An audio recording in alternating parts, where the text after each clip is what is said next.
Welcome to the Legacy Keepers podcast. This is Kare, and I'm here with Anita. We're your hosts. And our topic today is unexpected life twists, relocation, and starting over. This is something that Anita and I can speak to a lot because we've moved a lot. We've moved across the country. We've Yeah. moved within the province. We've moved out of the province. I live in Mexico half the year. Boy, can we ever talk about this topic? And both of us this year did a big move, which involved being further away from our families. And so that in itself presented challenges for both of us. Yes. Especially as moms, we have that mom guilt of not being available or being around, even though our children are all adults now, right? Hmm. Yeah, no, 100%. And I was sharing with you a few days ago how sad Christmas was for me this year because I had made the choice to be in a whole different country at Christmas time, not realizing that that meant that three of our young adult children were alone at Christmas. Now, to some Mhm. degree, that's their own circumstances, it's their own choices, but I still felt really bad about that. And knowing that I was away from them and separated from them in those ways, just it was really heart-wrenching for me because I don't want people to be alone or lonely. And one of the reasons I don't want that, Anita, is because I've been alone and lonely a lot in my life because I've relocated and started over so many times. Yeah. And I just wanted to say that again, like if we have listeners that are struggling with this, we think about the white picket fence life, we think about the nuclear family world, we think about people growing up like being born in a home or in the hospital near a home in which they lived their childhood years and then their parents continued to live in that home forever and ever and ever and they stayed in that neighborhood and then they worked near that neighborhood and then they wrote got married and raised their own children in that neighborhood.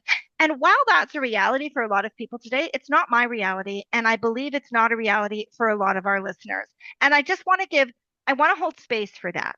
I want to Mhm. say, I see you. I recognize you. I know this is challenging. And we'll get into this more in a minute because I definitely want to hear your take. But the older we get, the harder it is to make friends, the harder it is to find people with which you can have deep relationships that aren't people you already know. But if you live somewhere else, then it's complicated. The Yeah. older we are, the more alone we seem to be. Yeah, I totally agree. And I think for you and I, it's interesting. Our journeys have been very parallel because we both grew up maybe an hour or two outside of Toronto, and then we both ended up in Toronto where we met. And so sometimes even that distance, like I was maybe an hour and a half from my family and friends when I moved to Toronto, it created like, there's a bridge that you have to cross. And I was like, the bridge goes both ways. I Yes, can drive home, but you can also come visit me, right? yes, And I yes, had to really encourage loved ones and friends to come visit because I'm yes. the one who moved away. And Mhm. so I should be the one that has to always go back and see them. But when I would go back, I'd had so many people to visit that it would be short visits. Whereas if someone came to see me, we could have quality time together. And Mhm. then here I am once again in life. I've moved about 3 hours, 3 to 4 hours away from my family and friends. And you're right about making friends. Like I've been here now 8 months, and it was only in the last month that my daughter works with a woman, and her mom lives right near me here. And the two of them have been trying to set us up. It's like being set up on a date, but it's like a friend date, right? And Yeah, finally, I said, you know what? It's not going to happen organically. I don't live in a condo. I live on an acre where if I yeah. don't want to see anyone, I won't. And so I just sent her a message on Facebook and said, hey, our daughters work together. Do you want to have coffee?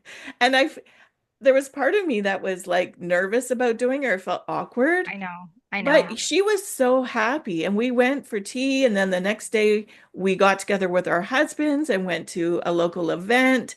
And Nice. through that, I got to meet two other couples. And it's starting to happen because I made that first move. Yes, and bingo, you've really hit the nail on the head with that. It's making that first move. Yeah. But before we talk about maybe some strategies on how people in our middle of life age can actually build better networks and expand their horizons a little bit. Let's talk a little bit about why it happens. Let's talk about Mm. how when our circumstances change, when our living place changes, when we relocate and we have to start over somewhere, why is that actually harder as we get older? Because I have some theories about that. And Love number to hear one, I them. think I know, right? Guess what? I'm going to tell you. Yeah. I think to some degree, one of the reasons why that is because as we get older, we get more particular about Mm. who we are giving our time to, who we are going to have a connection with. When we're young, when we're 20, when we're 30, we don't care. We are friends with everybody simply because we work together, simply because we have children of the same age, simply because our children are in school together, simply because we saw them, at an art class and we're like, hey, let's everybody go out for a glass of wine together. Yeah. Now that I'm of the age I'm at, which is 57, and I'm sure it's even more so for people in their like 60s and 70s and 80s, what happens is we don't want to give our social time to people for whom we do who are not of like mind. Yeah, I mean, there's that aspect for sure. And the other side of it is maybe we don't need it as much, or maybe being comfortable in our pajamas, like you were talking about on another podcast, where it's like, do I really want to go to that thing? I'm all comfy here at home right now, right? So Yes, sometimes I have yes, to push myself to do mhm, it and get out of yes, my comfort zone because I also see that getting out of our comfort zone keeps us young. And I think that's super important to do. But I also yes. agree that I'm not just willing to, even this tea I went to with this friend, if I knew in my head that if I didn't click with her, I wasn't going to keep pursuing it That's right. because That's right. I Whereas in don't the past we may have. exactly. Yes. Yes. And then the other thing to think about too, and this is a reality for me. This is a whole other topic, but I'll just introduce it really quickly. I don't know if you know what an HSP is or a highly sensitive person. Oh no, I haven't heard that term. Well, if you look up HSP in the dictionary, highly sensitive person, you see my picture because Okay. I am the personification, the embodiment of a highly sensitive person. And what I mean by that is every one of my senses, being my sight, my hearing, my taste, my touch, is always on high alert. I'm very aware. I tell people I sometimes feel bionic, which is ridiculous. I'm not bionic, but it feels that way because I just Mm, feel like as if I'm vibrating, a lot of the time. And where right. that becomes challenging in social settings is I no longer have the ability to be in really large groups of loud Mm, people. So going to the bar, because, as you know, I live in Mexico half the year and people love to go to the bar and listen to live music and dance and have a great time. And I'm forever sending my husband going, please go, because I can't handle the loud music. I have where is that now? I have earplugs that hang on my phone so I'm never without them. So oh I my can put goodness. them in my ears all the time. And Yeah. while it's a great little tool that I have that, it's actually such a burden that I feel being around loud people. I have people in my life. I can't go out to dinner with them. They're too loud. Wow. And I know my husband too. He doesn't have that issue, but he's in if he's in a restaurant where there's not good acoustics, meaning like you can hear all this noise and then the server and the Yes, dishes and he can't focus. Like that's right. he won't hear me. He has to really he's exhausted after because the Yes. energy he has to spend to, block out all that extra noise and just listen to the person talking to him, it drains him. What you just said is really important. The energy he has to spend. And that's one Mhm. of the reasons why, as we get older, especially if we've moved or we've relocated and we've lost some of our social safety net, our social circle, to branch out again, to reach out again, means we have to expend a lot of energy. Yeah. And even just sitting across the table with somebody, like you said, at this tea with this woman that you met, you have to do the push pull, the yin yang, the question and Yes. answer part of getting to know someone. And again, when I was 20, 30, 40 years old, that was so easy. It just came so natural. But now Mhm. that I'm getting close to 60, I'm so exhausted by that level of conversation. And it's only 30 minutes later and I'm like, oh, I'm ready to go home. Bye. I It's know. not that I'm not friendly. It's that Yes, it's a because you are level. you are friendly. Thank you. And I think you have the ability to just talk to strangers easily, but that's very different than building relationships with people. Um, Yes. I wanted to touch on another aspect of relocation, and Okay. because right now all my friends and family are in the Lower Mainland in BC, and then I have all Yeah. my early year friends and family in Ontario. So I have kind of like two groups of people that I would call friends and family. But this move that I just recently did in 2024, being about 3 to 4 hours away from them, people would say to me, "How could you like?" How do you enjoy that, like being so far from your friends and family? Hmm. And at one point a couple of years ago, I took a course on neuro-linguistic programming, and one of the things was to figure out your values. And so for me, based on that, I knew what my top five values are. And Yep. my top value is actually adventure and independence. And family is right near the top two. It doesn't mean that I don't value family, but because I knew that I valued adventure and independence, this move was exciting for me. Yes, I Yeah. miss my family and friends, but I've made allowances for that. We made it in Yeah. our budget that we're going to go once a month to the Lower Mainland to visit, and if we have to Yes. stay in a hotel or whatever, everything that's fine. But for me, because I knew my values, I knew I wouldn't regret the move. And so Okay. I think that can be important too, because some people think, oh, I want to move somewhere where it's cheaper and there's lots of land. And then they move and they realize I miss my family too much and I just want to go Yes. back. And so, and sometimes we have to just learn those things from trial and error. But Yeah. me, knowing my value, knew that it made me confident that I was making the right decision in this move. I actually really, really appreciate you saying that because I'd not heard about that before. And Mm, that really resonates with me because I often thought, why am I always so willing to go elsewhere or be elsewhere or be alone, you know? And hmm I think the women in my family also very much valued their independence and their alone time. But that comes at a price. It comes at a Yeah, price of sacrificing the family time. What I really want is a balance between both. And that can be very hard to find because when you cultivate independence and peace and quiet, which I've cultivated in my life, and when you cultivate that, then when you want the other, it can be really hard to get the other, which could be chaos and love and being surrounded by everybody. right. But if you cultivate that chaotic, everybody's around all the time and lots of family and loved ones, when you cultivate that, then it can be really hard to get that alone time and that peace.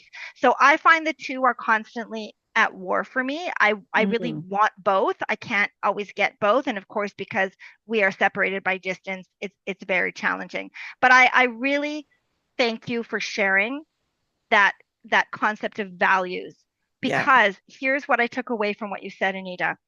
We are all different, and it is okay if our values have different priorities in our lives. It's yes, not right or wrong. It's different.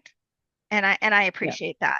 And it Now, doesn't and it doesn't mean that we don't value the friendships and the family and being right. with them. We just need other balances in our life to feel Yes. truly fulfilled, right? Yes. Yes, Yeah. 100%. Now, I think that maybe we could spend a minute or two talking to our listeners and giving them some strategies on how to build more community when you find yourself away from friends and family, when you've moved elsewhere, you're suddenly living elsewhere, whatever. Because Hmm. I don't want people to leave without having some tidbits of ideas. So I Yeah. know for me, I want to say two things, and one thing was that what you shared earlier, and I've done this myself. It's like make the first move, be the one, be Yeah. the one to reach out, because I can honestly tell you, even though I can be very extroverted and I can be very outgoing, I really lean more towards being a wallflower and being that person who looks out her window at everybody having fun, at the pool. And I'm like, nobody invited me. And then I go back inside and I'm like, wait, they didn't invite me because they don't know I'm here. They don't know I want to do this. I didn't tell them. So instead, that's when I get on my digital tool. Remember, we talked about that in one of our Yeah. other podcasts. And I send people message. What are you doing? Do you want to join this? Let's do that.